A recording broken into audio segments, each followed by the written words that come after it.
Welcome back, and today we're going to talk about new implements for the Roxon Flex modular multi-tool as well as the Flex Companion modular pocket knife.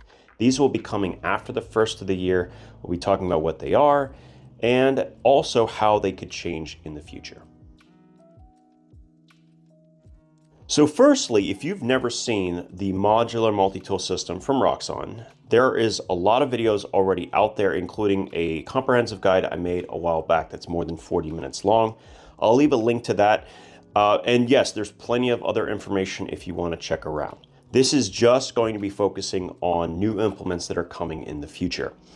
Also, it's worth noting, and I didn't know this was going to happen, you will be able to get a 15% discount on the Flex Companion still, but only if you use the link from HVAC Budget's new videos talking about the Flex Companion.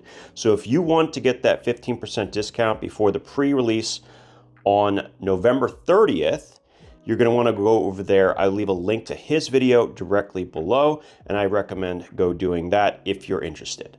I'm not going to talk a lot about the Companion. I've already had 2 videos about it thus far. Now, the implements that will be coming, hopefully, sometime after the first of the year are all right here. Now, some look very, very similar to past versions, and we're going to start with that. So we're not going to start with that. We're going to start with this small little blade.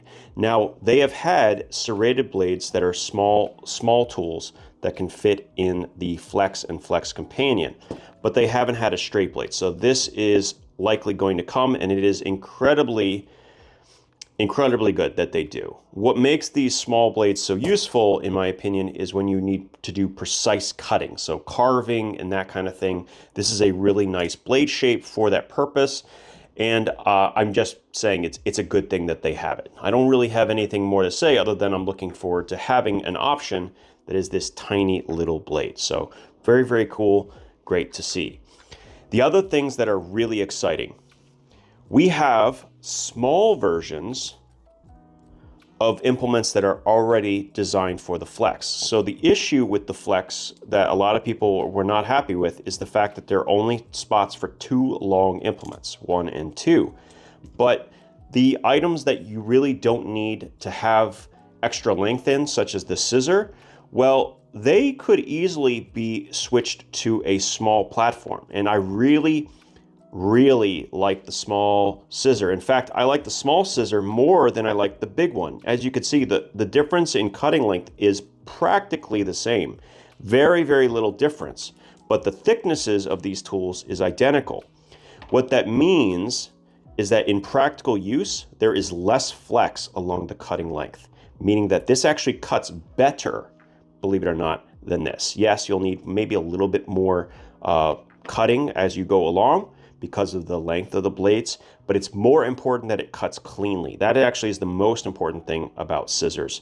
And so I actually think that the small scissor will end up being the default that I would recommend after it comes out, whenever that eventually happens. So very much appreciated. And that means that you can put a scissor anywhere in the frame and it will work great. So I'm not going to put it in just yet. We'll talk about installation in a little bit. The same thing they did with the diamond file. So the diamond file from Roxon is actually 2 different grits. So you have coarse grit and a fine grit diamond file, which honestly I love so much. Most of the time when you get diamond files on multi-tool, crosscut file, instead of having a coarse grit diamond file. So having 2 different grits means there's actually enough here to properly repair and even sharpen a knife blade. And once again, they had the long implement, which was great, but having a short one here actually makes a ton of sense because now I don't have to give up that long slot and I still get my diamond file.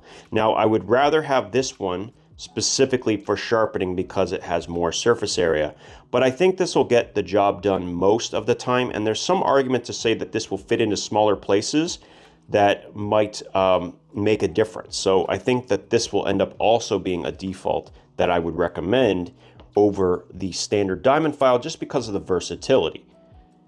Now, The saw got the same treatment, but I think this is more just a trial to see if it would even work.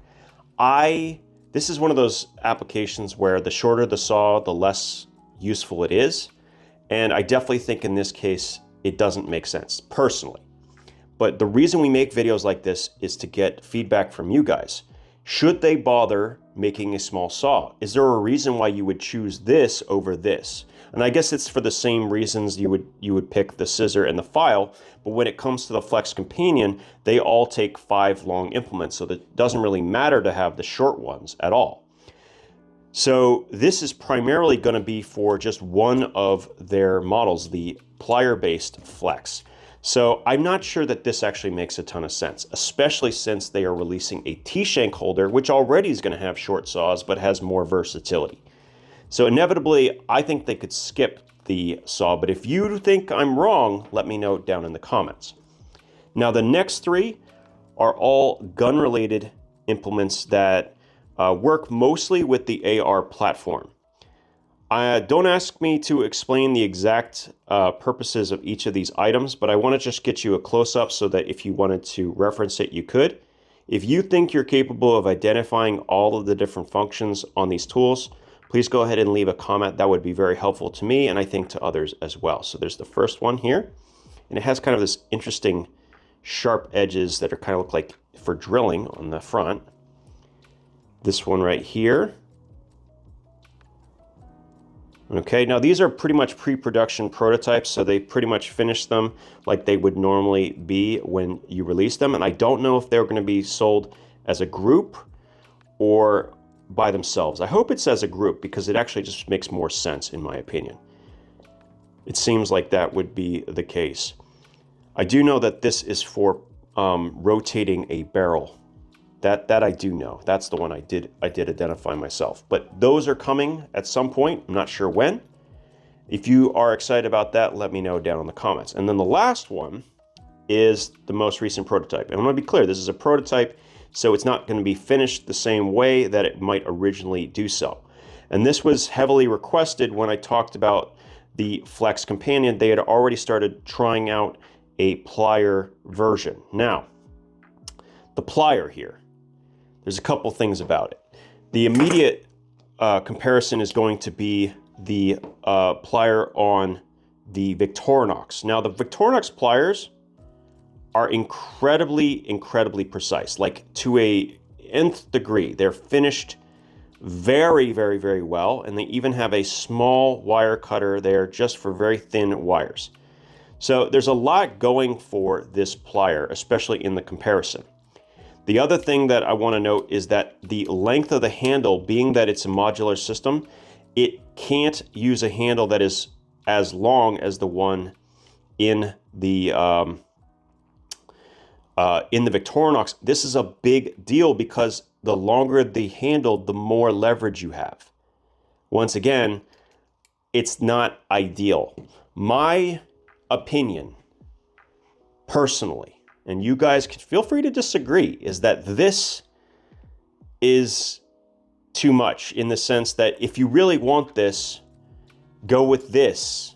I know it's heavier, or let me suggest something else. Why not just combine it with a plier that is literally going to be better than any multi-tool plier, right?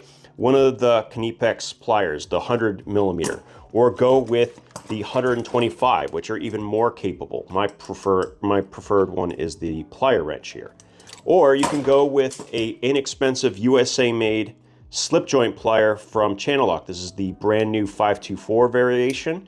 And there you have your cutters, your slip joint, and everything else. And it's going to open wider. You can go with something from Snap-on if you want to. You can go with a true combination tool from Knipex that's like this design that you keep in a bag.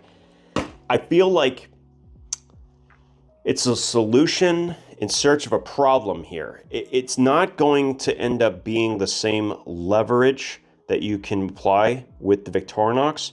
Yes, I know the Victorinox is not modular, but I just feel like it's going to suffer in comparison. My personal preference is for them to skip it entirely.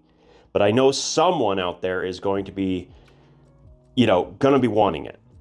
I just want to propose, like being devil's advocate here, that maybe instead you go with just a separate pair of pliers, right?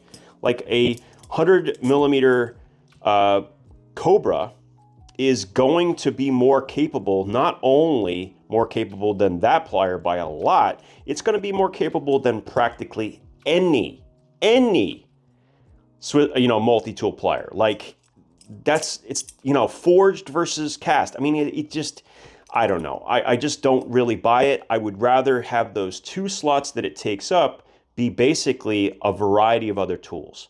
If I really needed a plier to put into this, I would just carry this as a separate item. If you're not willing to, like, I mean, there's a limit, right? Where you have to start determining whether the functionality is important to you. If it does, you shouldn't go with something that's half-assed. You should go with something that's going to be more effective. There is justification for this combination, and there's justification for this as a singular item. You have to figure out what works for you. I just don't, I cannot in good conscience think that this is going to work, especially because in order for it to fit, you actually have to dramatically shorten the lever arm of the plier. Yes, it is a little bit thicker, and I like the robust features. I certainly would want to have it more precise at the end so I could also pinch the same way. So if they do it, I definitely want it to be on par with the precision tip of the Victorinox, which would make it actually useful in that functionality. But if you can't match it, I'm not sure it's going to be worth the effort. My opinion. So that's pretty much all I want to say today, and just show you these new implements that are coming at some point. Reminder, these are not coming in the release on November 30th. There were some new implements, and I did a whole video on this, that will be coming on November 30th, such as the T-shank holder, the Marlin spike, the brush tool, and so on. These are not them. These are coming out much later down the line. Curious to hear your thoughts. Let me know down in the comments. As always, thank you guys so much for your time, and we'll talk again soon.